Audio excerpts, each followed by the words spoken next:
concept you may have studied in pre-calculus or even algebra before that is the idea of an inverse function.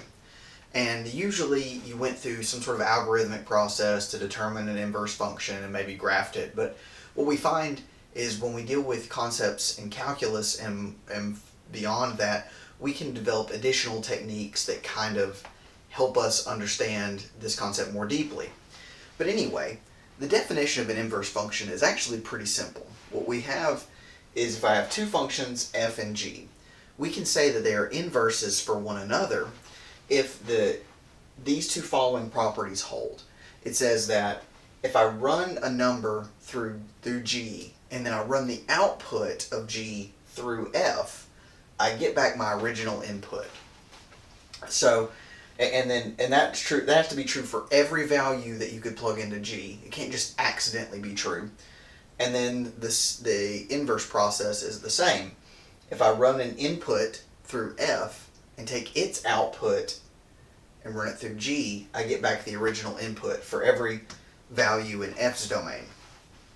So what I end up getting is, if this is always true, then they're considered inverse functions. Now, the simple way to think about this is this idea of undoing each other. So think about if I have an initial position and you say, and one function says go east 50 meters, okay? And you have another function that says go west 50 meters.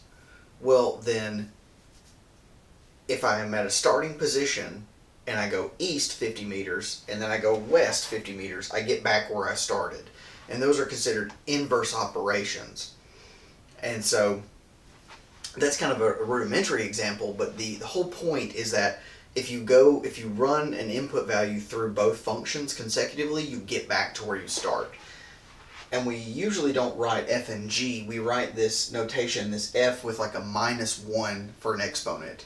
So f inverse of x is how that's usually stated, f -1 of x. And that's how we talk about this. Now, let's take a look at an actual example, but this is a very simplistic example.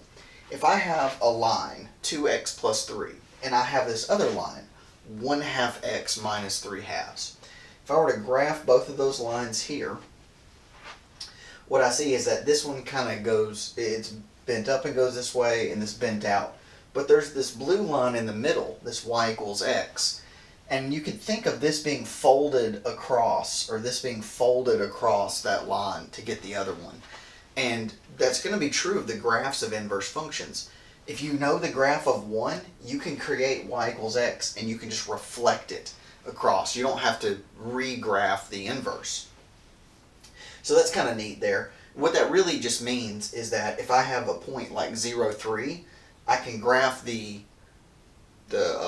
transposed point, 3, 0, 1, 5, 5, 1. So you just transpose all the points and that gives you the inverse graph. And to illustrate this concept, let's take a look at a table of values. If I start at 1 and I run it through g, I get -1. If I take -1 and I plug it into f, I get -2 plus 3. I get the original value I started with. If I do the same thing for 2, I get 1 minus 3/2. I get -1/2. If I plug that into f, I get -1 plus 3, I get 2. And so on and so forth. You could keep plugging those in, and what you would find is if I start at x and I plug into g and I plug into f, I get back here, and vice versa. If I started at 1, I plugged it into f, and then took the output through g, I'd get back to 1. So these are kind of the basics of inverses. We're going to discuss how to determine if an inverse exists, or at least a good litmus test for it, and then we're going to eventually develop techniques that involve calculus of inverse functions, which is going to be kind of interesting.